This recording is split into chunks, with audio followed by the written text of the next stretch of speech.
Hi, and welcome to week 9 of English 2332. This week we are getting into the Middle Ages, sometimes called the Dark Ages or the medieval era, and Beowulf, and just a little bit about Virgil. I've only posted one PowerPoint on Virgil.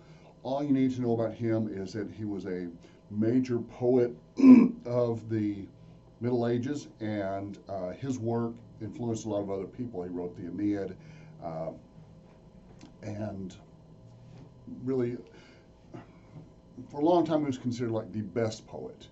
And so other great poets kind of were influenced by his writing, and so that light. And so it's helpful to understand a little bit about who he was, at least a little bit. Now, the Middle Ages. Okay, so you've got this 1,000-year gap. By gap, I mean a gap in literature. When the Roman Empire fell in 476 AD, people shifted from living civilized lives and fulfilled lives and creating literature and art. They fell to just barely getting by, just barely staying alive.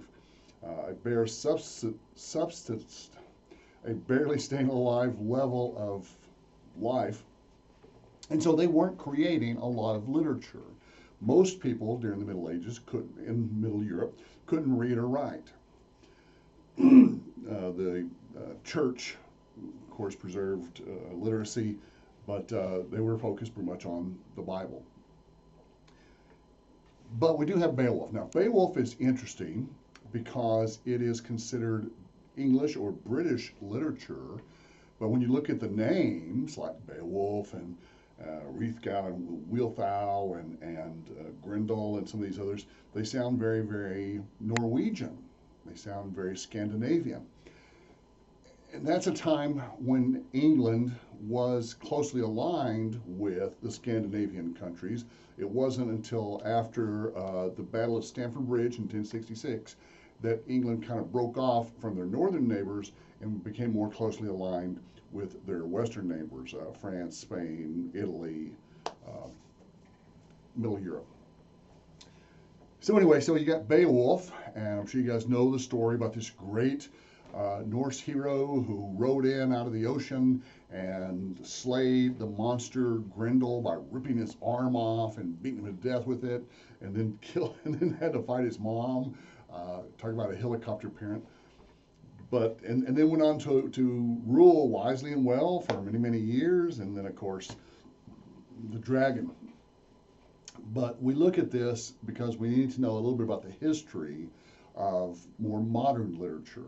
If you've read anything, any sort of fantasy, J.R.R. Tolkien or Harry Potter, any of that sort of stuff, you'll recognize a lot of the roots. You'll recognize a lot of its roots in this material. All right, I've already posted a class announcement and sent a class email reminding you or letting you know that there is no class discussions the week 10, the week after spring break, because there's a good reason for it. It's because your Unit 2 exam is that Thursday, March the 27th, and the response paper 2 is due Sunday, March the 23rd. Now, let's talk about those response papers.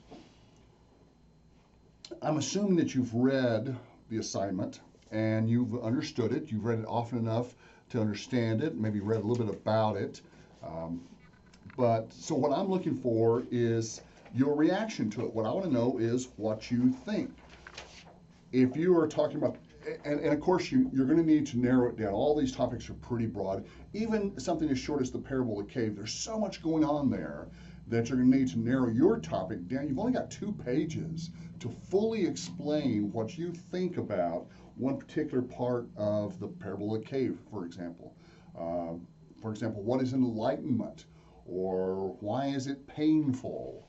Or why would the people have killed the man who returned back to enlighten them, to help them find enlightenment? Just find one particular aspect of this parable or allegory and tell it. Why is it told in didactic form? Why do you need two speakers here? I mean, one guy just says, yes, obviously, yes, I agree, yes, of course you're right. So what do we really need him at all? Oedipus the King, Oedipus Rex, much worse because it's much bigger, much broader. You're really going to need to focus like a laser beam what your topic will be on that one. You can talk about any one of the themes listed on the PowerPoint. You can talk about any one of the characters, maybe one specific incident. But again, don't retell the story. Just tell us, you know, I'm thinking about why Oedipus blinded himself. Instead of cutting off an arm or cutting off a leg, or instead of killing his kids, or instead of killing himself, he blinded himself. And this is how I feel about that. So, and then of course, organize your thoughts, group your thoughts into different paragraphs. But please remember, follow the format, MLA format, and be sure that the last sentence of the introduction, your introduction should be a short paragraph, 2 or 3 sentences, and the last sentence should be the thesis, the main idea of your paper. And it should clearly tell me what you're talking about. Don't just say Sappho in there. Say Sappho's belief that love was more important than family or children, or Sappho's isolation led to her being forgotten. Just whatever thing that you're going to focus on, however you're going to narrow your topic down, tell me what that is in the thesis. Then each topic sentence needs to support the thesis and also be the main idea of that paragraph. Again, no research. This is just all focused on your reaction to, your response to what you've read and why you think about it that way. Now, don't forget, you can explain things more than one way. You can explain something and then turn around and explain it again.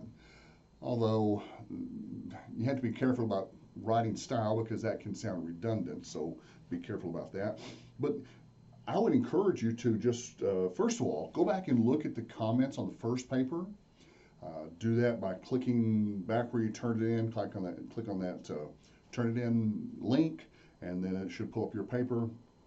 And then, of course, be sure to read the assignment sheet. And I've tried to be very clear here. Narrow the focus by selecting one specific aspect of the topic that you've chosen, but don't retell the story. I'm looking, is a good understanding. Now, you have to have a good understanding. So if you tell me something that didn't happen in the parable of the cave, when the guy chewed his arm off, well, that didn't happen. So that tells me you didn't really read the allegory, the parable, very carefully.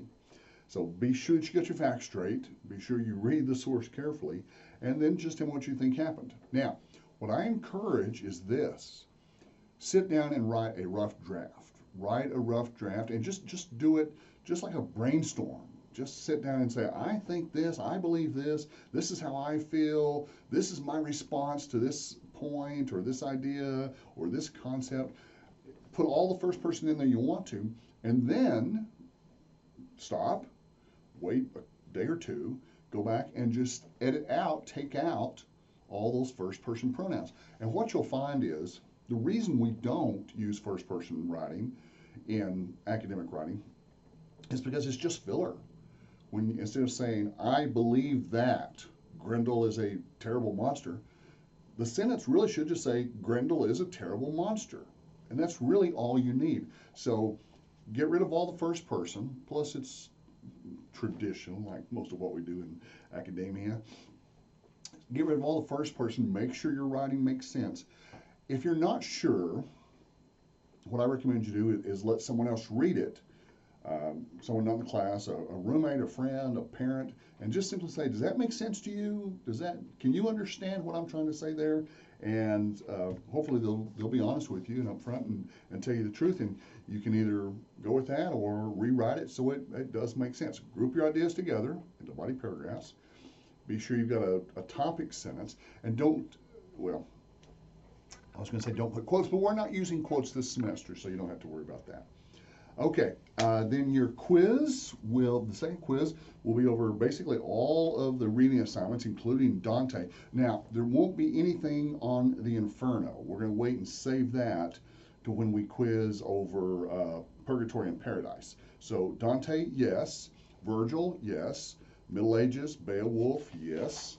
Parable of the Cave, Francis Petrarch, Plato, Oedipus, Sappho, all those things from week 7, week 6, week 7, week 8, week 9, and half of week 10 will be on this test. 50 questions, multiple choice. I'm sure you'll do well. Okay, if you have any questions, please let me know. Drop me an email, jfly@southplains.edu, and I'll be happy to help. Good luck.